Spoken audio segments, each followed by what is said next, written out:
राजीव जेटली, देश में गरीबी घटी है या बढ़ रही है? संदीप जी, अगर आपने आईएमएफ के आंकड़ों को देखें तो उसके हिसाब से लगभग 22% जो जनता थी भारत की वो गरीबी रेखा से नीचे थी।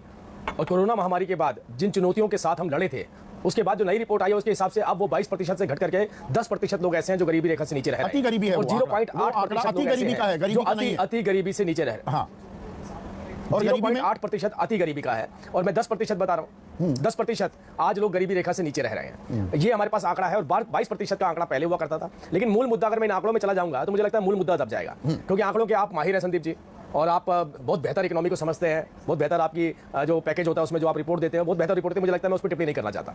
लेकिन जो मूल मुद्दा है, मूल मुद्दा यह है कि कांग्रेस का एक ही नारा रहता है कि हम गरीबों के साथ हैं, हम पिछड़ों के साथ हैं, हम दलितों के साथ हैं।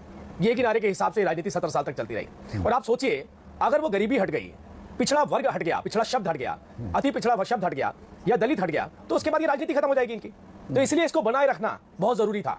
हम गरीबों के साथ हैं, 70 साल तक एक ही नारा, 70 साल तक गरीबी बढ़ती चली गई, गरीबी कम नहीं हुई। हम दलितों के साथ हैं, दलितों के ऊपर अत्याचार, मैं नहीं कह रहा हूं, राहुल गांधी जी ने आज सुबह ही बोला कि 80 के दशक तक अत्याचार दलित के ऊपर बहुत होता था। 80 नहीं, थोड़ा और आगे जाना चाहिए था उनको।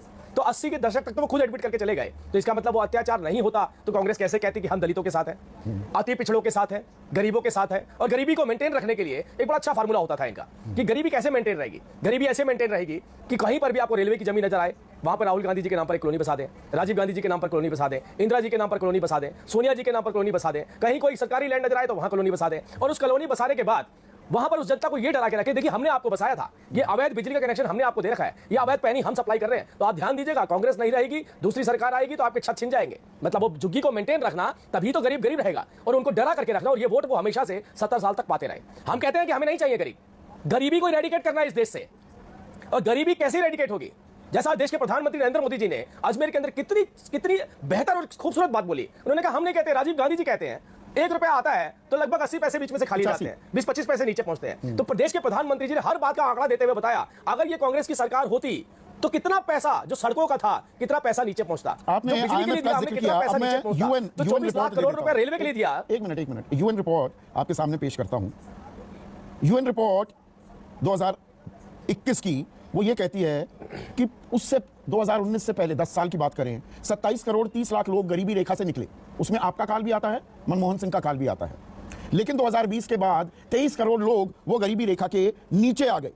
2005 और 6 में देश में कुल गरीब लगभग 64 करोड़ थे, और ये 2015-16 में जिसमें आपका भी 1.5 साल, पौने 2 साल आ गया, ये 40 करोड़ से भी कम, 36 करोड़ 90 लाख पर आ गए। और अब हालत यह है, दत्तात्रेय होस बोले, क्या बोले वो दोहरा रहा हूं, कि 21 करोड़ लोग तो गरीबी रेखा से नीचे हैं, और 22 से 23 करोड़ लोग 375 रुपए प्रतिदिन, जो गरीबी का एक मानक है अपने आप में, वो नहीं कमा पाते हैं। तो ये आंकड़ा, आपने प्रतिशत की बात की, 21 करोड़ लोग सीधे गरीबी रेखा के नीचे 140 करोड़ के देश में, यह आंकड़ा 15% हो जाता है। और अगर उसमें 375 रुपए ना कमाने वाले भी जोड़ दिए जाएं, यह आंकड़ा 30% हो जाता है आबादी का।